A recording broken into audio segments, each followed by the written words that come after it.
Full டெஃபினட்டா political படம் தான். பாருங்க, நிறைய யங்ஸ்டர்ஸ்லாம் போய் பார்க்க வேண்டிய படம். இவங்க பேசுகிற அரசியல் நல்ல அரசியல், தேவையான அரசியல், அது நல்லாவும் அழுத்தமாகவும் பேசியிருக்காங்க. வெற்றிமாறனுடைய டைரக்ஷனில் வித்தியாசமான ஆங்கிளில் கொடுத்துருக்காரு. சூப்பராக இருக்கு, ரொம்ப பிரமாதமாக இருக்கு இந்த படம், டவுட்டே கிடையாது. ஆனால் மேபி தேர்ட் பார்ட் வரதுக்கான வாய்ப்புகள் இருக்குன்னு நினைக்கிறேன். ஏதோ ஒரு கதாபாத்திரத்தில் எல்லா படத்தையும் பார்ப்போம். எல்லா படத்தையும் சில படம்லாம் வந்து எனக்கு பிடிக்கல, எனக்கு பிடிச்சிருக்கு அப்படின்னு நிறைய படத்தில் சொல்லுவோம். இந்த படத்தை வந்து ஒரு நெகட்டிவ் சீன் எதுவுமே கிடையாது. நெகட்டிவ் சீன் எதுவுமே சொல்கிறதுக்கு வாய்ப்பே கிடையாது.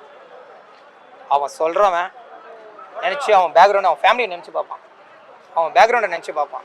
என் பேக்ரவுண்டில் நான் வந்திருக்கேன், நான் படிச்சிருக்கேன், நான் டிகிரி முடிச்சிருக்கேன், நான் பிஇ முடிச்சிருக்கேன், எல்லாமே முடித்தவங்க தான். அவங்களுக்கு பேக்ரவுண்டில் ஒரு ஸ்டோரி ஒன்று இருக்கும். அந்த ஸ்டோரி வடிவமைச்சு அழகாக கொடுத்துருக்கான். அவருடைய வெற்றிமாறனுடைய டைரக்ஷனில் வித்தியாசமான ஆங்கிளில் கொடுத்துருக்காரு. சூப்பராக இருக்குது, வேறு லெவல். ஃபஸ்ட்டும் சரி செகண்ட் சரி ஒரு லேக் எதுவுமே கிடையாது. மியூசிக், அந்த கதைக்கு தேவைப்படுற மியூசிக் ஹைலைட். கதை, சூரியோட ஆக்டிங், கௌதம் வாசன்,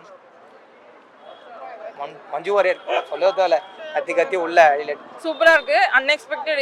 இந்த காம்போ இப்படி அழகாக வரும்னு நாங்கள் யோசிக்கவே இல்லை. ஆனால் ரொம்ப அழகாக கேரி பண்ணியிருக்காங்க. அந்த சாங்ஸு, அவங்களுக்கு இருக்கிற சீன்ஸு, அவங்களுக்கு இருக்கிற கெமிஸ்ட்ரி, எல்லாமே சூப்பராக கேரி அவுட் ஆகிருக்கு. பொலிட்டிக்கலி ரொம்ப ஸ்ட்ராங்காக இருக்குது, ஃபிலாசபிலி ரொம்ப ஸ்ட்ராங். இவங்க பேசுகிற அரசியல் நல்ல அரசியல், தேவையான அரசியல், அது நல்லாவும் அழுத்தமாகவும் பேசியிருக்காங்க. பட் ஒரு படமாக இதை என்ஜாய் பண்ண முடியல, அதுதான். ஃபுல் அண்ட் ஃபுல் டெஃபினட்டா பொலிட்டிக்கல் படம் தான். பாருங்க, நிறைய யங்ஸ்டர்ஸ்லாம் போய் பார்க்க வேண்டிய படம். பாருங்க, வயலன்ஸ் கொஞ்சம் ஜாஸ்தியாக இருக்குது, அதனால ஃபேமிலி பார்க்குறது தான். வயலன்ஸ் ஜாஸ்தி இருக்குன்னு தெரிஞ்சுட்டு பார்க்குறது நல்லது. 10க்கு எவ்வளோ ரேட்டிங் கொடுப்பீங்க? 8.5. ராஜா சாரோட பேக்ரவுண்ட் சூப்பராக இருக்குது. ராஜா சாரோட பேக்ரவுண்ட் சாங்ஸும் நல்லா இருக்குது, பிஜிஎம்மும் நல்லா இருக்குது. இன்டர்மிஷனில் வர பிஜிஎம் மட்டும் கொஞ்சம் சலிப்பு தட்டுற மாதிரி ஒரு ஃபீல், கொஞ்சம் கிரிஞ்சாக இருக்கும் அப்படிங்கிற மாதிரி தோணுச்சு. பட் மற்ற எல்லா இடத்துலையும் சூப்பராகவே பண்ணியிருந்தாங்க. அவர் எந்த பிஜிஎம் எது போட்டால் என்னங்க சூப்பராக இருக்குங்க. பிஜிஎம்ஸ்லாம் எல்லா சாங்ஸுமே சரி, அவர் பிஜிஎம்ஸுமே சரி, எந்தெந்த இடத்துல பிஜிஎம் நம்ம எப்படி போடணும் நம்ம சொல்ல முடியாதுல்ல. அவருக்கு இவ்வளோ எக்ஸ்பீரியன்ஸ் இருக்குது, அவருக்கு தெரியாமல் இருக்காது. ஆனால் டெஃபினட்டாக அது படத்தோட எப்படி மேட்சாக இருக்கும் அதுக்கு தகுந்த மாதிரி தான் பிஜிஎம் போட்டிருக்காங்க. நல்லா இருக்குது பிஜிஎம். அழுதுட்டேன் நல்லா. விஜய் சேதுபதி பேரிங் வந்து வேறு லெவலுங்க. நீங்கள் படத்தோடய பார்த்தீங்களா உங்களுக்கு தெரியும். யாரையா இந்த கருத்தை முக்கியத்துவம் பார்த்து என் தளபதி மக்கள் செல்வன். அதால் தான் மக்கள் செல்வன் சொல்லிட்டு அப்போவே கல்வெட்டில் செதுக்கி வச்சிட்டாங்க. இந்த படத்தை பார்க்கும் போதெல்லாம் அப்போ தான் எனக்கு திங்கிங் வந்தது. மக்கள் செல்வன் சொல்கிறாங்களே, எதுக்கு தான் மக்கள் செல்வன்? அந்த மக்களுக்கோசம் போராடுறவன் தான் வந்தான் மக்கள் செல்வன் சேதுபதின்னு அப்போ தான் புரிஞ்சுது ஸ்க்ரீனில். ஹைலைட். எல்லாருமே நல்லா நடிச்சிருந்தாங்க. விஜய் சேதுபதி சாரும் நல்லா நடிச்சிருந்தாரு. என்ன பெருசாக கேரக்டரைசேஷனும் ரொம்ப ஒரு அழுத்தமான சீனும் அவங்களோட நடிப்பு திறமையை வெளியே கொண்டு வர மாதிரியான சீட்டும் எழுத்தும் பெருசாக இல்லாததுனால பெருசாக கொண்டு வர முடியல. பட் கொடுத்தரோட எல்லாமே நல்லா பண்ணியிருந்தாங்க. முந்தின வெற்றிமாறன் சார் படங்களை விட இந்த படத்துக்கு வந்து ரைட்டிங் ரொம்ப ஸ்லோவாக தான் போகும். ஆனால் இந்த ஸ்கிரிப்டுக்கு என்ன தேவையோ, இந்த படத்துக்கு என்ன தேவையோ, ஃபர்ஸ்ட் பார்ட் செகண்ட் பார்ட்டில் எப்படி அதை கேரி பண்ணலாம் அப்படிங்கிறதெல்லாம் நல்லா யோசிச்சு பொறுமையாக பண்ணியிருக்காங்க. அதை ப்ராப்பராகவும் கன்வே பண்ணியிருக்காங்கன்னு சொல்லணும். நிறைய பேர் டாக்குமெண்ட்ரி மாதிரி இருக்குது அப்படிலாம் சொன்னது கேள்விப்பட்டேன். ஆனால் இந்த படத்துக்கு என்ன தேவையோ அந்த ரைட்டிங் தான் கொடுத்துருக்காங்கன்னு எனக்கு ஃபீல் ஆகுது. இந்த டீம்லாம் வந்து சொல்கிறதுக்கு வார்த்தையே கிடையாது.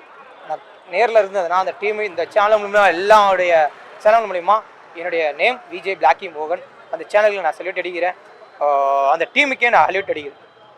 எனக்கு ரொம்ப அவங்க டீமே இருந்ததுன்னா காலில் வந்து ஆசை எழுதவங்க. இந்த ஷூட்டிங் பார்ட்டு ஃபுல்லாகவே நான் கண்ணெதிரில் பார்த்துருக்கேன். எங்கள் ஏரியாவில் நடந்தது வண்டலூர் பேக் சைட்.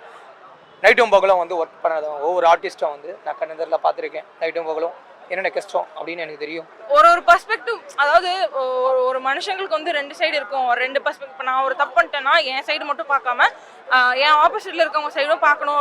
ரெண்டு பெர்ஸ்பெக்டிவும் பார்க்கணுங்கிறத இதில் கேரி அவுட் பண்ணியிருக்காங்கன்னு நினைக்கிறேன். ஃபர்ஸ்ட் பார்ட்டில் வந்து இந்த போலீஸ் எவ்வளோ கஷ்டப்பட்டு அந்த வில்லனை பிடிக்கிறாங்க அப்படின்னு, அவர் ஏன் வில்லன் ஆனாருங்கிறத இந்த படத்தில் காட்டியிருக்காங்க, தெளிவாக காட்டியிருக்காங்க. அவர் எந்த நியாயத்துக்காக போராடி இந்த பிளேஸில் வந்து நிற்கிறாரு அப்படிங்கிறத காட்டியிருக்காங்க. அப்படின்னு தான் ரொம்ப நல்லா இருந்ததுங்க. அதாவது நிறைய விஷயம் வந்து நம்ம அன்லேர்ன் பண்ண முடியும் அவர்கிட்ட நடிக்கும்போது. லேர்ன் பண்ணுறது அப்படிங்கிறது ஒன்று, அன்லேர்ன் பண்ணுறதுங்கிறது ரொம்ப முக்கியமான விஷயம். சில சிச்சுவேஷன்ஸில் இப்படி தான் நடிக்கணும், இப்படி தான் எக்ஸ்பிரஷன் கொடுக்கணும், இப்படி தான் ரியாக்ஷன் கொடுக்கணும் அப்படிங்கிறது ஃபிக்ஸாக இருக்கும் மைண்டில். அதெல்லாம் இல்லாமல் ஃப்ரெஷ்ஷாக ஒரு அப்ரோச் வந்து கற்றுக்கிட்டேன் அவர்கிட்ட. கடைசியாக 8 நிமிஷம் வந்து படத்துலேருந்து கட் பண்ண சொல்லியிருக்காங்க. அதை வந்து படத்தில் வந்து லீடு கொடுத்துருக்காங்க. அதில் இல்லை கட் பண்ண மாதிரி, ஆமாம் கட் பண்ண மாதிரி லீடு கொடுக்கல. தேர்ட் பார்ட்டிக்கு லீடு கொடுக்கல. ஒரு சூரியோட ஒரு லெட்டராக தான் இந்த படம் ஆரம்பிக்குது. அந்த லெட்டராக தான் இந்த படம் முடியுது. அதுக்கப்புறம் தேர்ட் பார்ட்டுக்கு எதுவும் லீடு கொடுக்குற மாதிரி இல்லை. ஆனால் மேபி தேர்ட் பார்ட் வரதுக்கான வாய்ப்புகள் இருக்குன்னு நினைக்கிறேன். ஏன்னா நிறைய அங்கங்கே பிட்ஸ் அண்ட் பீசஸ் வந்து அங்கங்கே நிறைய விட்டுருக்காங்க. போன ஹீரோயின் என்னாங்க, சூர்யா அடுத்து என்னாங்க அப்படிலாம். அதனால மேபி தேர்ட் பார்ட் வரதுக்கான வாய்ப்புகள் இருக்குது அப்படின்னு ஃபீல் பண்ணலாம். ஓகே ஃபர்ஸ்ட் பார்ட்ல வந்து லவ் சாங் ஒர்க் அவுட் ஆச்சு. இந்த இதுல நான் லவ் சாங் இந்த இதுலயும் விஜய் சேதுபதி ஃபர்ஸ்ட் பார்ட்ல எப்படி சூரிக்கும் அவங்களுக்கும் கொடுத்துருக்காங்களோ அதே மாதிரி இந்த இதுல விஜய் சேதுபதிக்கும் மஞ்சு வாரியர் கொடுத்துருக்காங்க. அது ரொம்ப அழகா கேரி பண்ணி அவங்க கெமிஸ்ட்ரிக்கு தகுந்த மாதிரி அழகா கேரி பண்ணியிருக்காங்க. அந்த பேக்ரவுண்டு ஸ்கோரு பேக்ரவுண்ட் சீன்ஸ் எல்லாம் ஸ்க்ரீன்ல பார்க்கும்போது அது ரொம்ப அழகா இருக்கும். ரொம்ப பிரமாதமாக இருக்குங்க படம், டவுட்டே கிடையாது. அது வந்து தெரிஞ்ச விஷயம் தானே. வெற்றிமாறன் வந்து தரம் இல்லாத படம் கொடுத்தா தான் ஆச்சரியப்படணும் இல்லையா?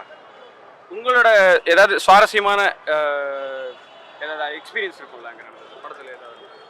அந்த காட்டுக்குள்ள பயணங்கிறதே வந்து மொத்தமாகவே ஒரு 4 வருஷம் 2021 ஜனவரியில் ஆரம்பிச்சது, 2023 ஷூட்டிங் முடிக்கிறோம். அந்த காட்டுக்குள்ளே நடக்கிற ஒவ்வொரு நாளும் வந்து ஒரு மறக்க முடியாத ஒரு எக்ஸ்பீரியன்ஸ் தான்.